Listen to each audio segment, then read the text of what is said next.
My name is Jeff H. Sipe of PracticeInterviews.com, where we offer interview coaching, negotiation coaching, and we're about to release a course for you guys. So in this video, we are going to uncover a very commonly asked question, which is, can I use the same example during my interviews? And the answer is, yes, you can. Let's get away from this very robotic, very static approach that builds no connectivity with our audience. Because if we're building that strong connectivity, that is where we are going to be able to repeat our examples. So I really want you to hang out for the last 3 items. We're going to talk about why you can use the same answer in the same interview. We're going to talk a little bit more about what interviewers do when they get together and what that looks like. And then we're just going to run through the numbers. So if you like my content, please like. If you have any comments, please comment below. And if you like my overall content, please subscribe. Item 1, the why. So I get this question from my clients all the time. And basically, there's just not a lot of good data out there. And so why can we do this? It's because our best examples, they're really more than one story. They're complex, they're diverse, and oftentimes focus on some of the most common core concepts that we're going to talk about in these behavioral answers. So it's going to be leadership or collaboration, process, strategy, technology, conflict, etc. It's going to be all of those items. And so while we might use the same example, it's actually going to be broken up into different stories that are part of a larger collective story. Now, I want you to think about a really short book. Think about it like chapters of the book. Again, short book. We're not going to have a million stories breaking out of one example. Item 2, prep. So I just want to high level what you're going to do to prepare and how you're going to go about this. So item 1, data dump. Just get it all into a doc, into a spreadsheet. Then you're going to start to break those larger examples into smaller examples. You're just going to want to break them down and look for some larger themes that happened within that example. Then, after you go through this very painstaking process, we're not talking about a half an hour, an hour. This should take hours, especially per example. It might take you 2 or 3 or 4 hours to break out one example and then break it out into many examples. Once you've gone through this exercise, then pull up the practice questions. Don't do it beforehand. Really start to think about what are the themes in the question before you look at sample or practice questions. Item 3, connectivity. So we need to just touch briefly on this subject because the story we tell specifically answers the question. So in answering the question, even if we use the example multiple times, we're telling a different story because we're connecting it back to the question that's being asked of us.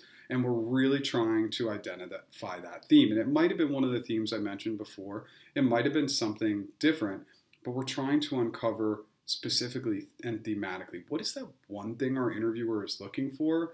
And then you can ask yourself, well, does it make sense to repeat this example? Have I even touched on any of the concepts that happened in that example? And if you've broken them out, there's a good chance that maybe you really didn't touch on any part of that answer for a previous answer in that interview or in the same interview.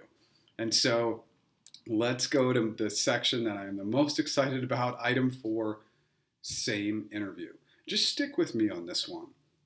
2 years ago, absolutely I would have said, never use the same example in the same interview. But from all the client work, what I found is there were some answers that got me really excited and just left me wanting more. And so let's say, for example, you had a behavioral question and it was based all around implementing a new technology. And you deliver that answer. You probably start by talking about research, how you collaborated, how you tested, and ultimately how you launched that new technology, internal, external, both. And maybe you build strong rapport with your interviewer, Sue, and Sue is smiling. She's really, really connected. Next question comes, and Sue says, tell me about a time you had a conflict. Here's the approach. You would simply say, Sue, obviously in the 2 years that I implemented that new technology, conflicts arose, specifically one real challenging conflict. I'm happy to go back to that example or provide a new example. What do you prefer? Let your interviewer tell you whether it's not okay. Look, all the other advice out there is very static, it's very robotic. It assumes that we don't build connectivity, we don't establish relationships in our interviews, and it removes all the psychology. And the psychology and science is what I want you to get back to again and again. Actions. Actions are past performance predicts future performance. So if we can remove the situation and they already really kind of know the situation and they know the results, we're diving right into our capabilities, right what we've done, and it will work with the right interviewer as long as we ask. And then lastly, I don't want you to overdo this. If you use the same example in one interview, you're just going to want to do it with one example. You're not going to want to do that multiple times, ideally, but trust me, I would not recommend taking this step if it didn't work. It works. Just trust this process. This is connectivity, and it can be really powerful and impactful. Item 5, let's do the feedback uncovered piece. So there is this kind of mystical land that a lot of the advice lives in, that these interviewers are getting together and talking through every question in robust detail. Do they get together and discuss your answers to questions? Absolutely. Whether that's the interviewers directly, whether that's something like hiring committee at Google, yes, they're looking at your answers. I sat in hundreds of hiring committees, and I cannot remember a single instance where they said, oh, this candidate repeated the same example too many times. They're a no-go. It's just a very, very unlikely scenario. It could happen.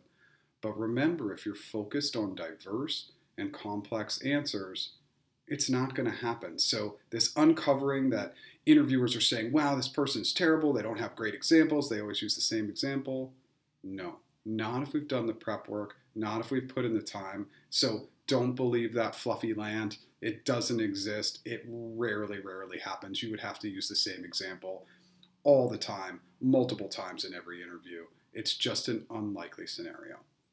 Item 7, let's just run through the numbers, and with numbers, it's always flexible. Nobody can tell you, but this is just some basic guidance. So, number of examples.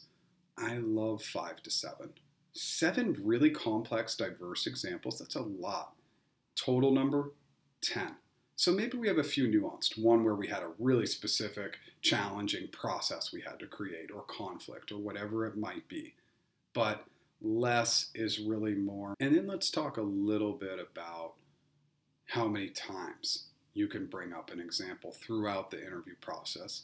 Maybe 2 or 3 times. Yeah, we don't want to repeat it 5, 6, 7 times, but a few times, absolutely, because our most complex and diverse examples, we're probably going to be able to break those into 3, 4, 5 mini stories. And so if you think about the numbers in this way, while they're not ideal, hopefully it just gives you a baseline, a layer to kind of understand, okay, this is the amount of work that I'm going to need to put in. And like all my coaching, a lot of work will yield success. So I think, in order to sum up, if you're prepping 20 questions or 20 answers to behavioral questions, it's just way, way too much. And just really break away from the static. Interviews are all about making it conversational, being connected and getting connected with your interviewer. If you can do that and really tie back the question and your answer and correlate those two really, really strongly, you'll have tremendous success. I really hope this video helps. Thanks.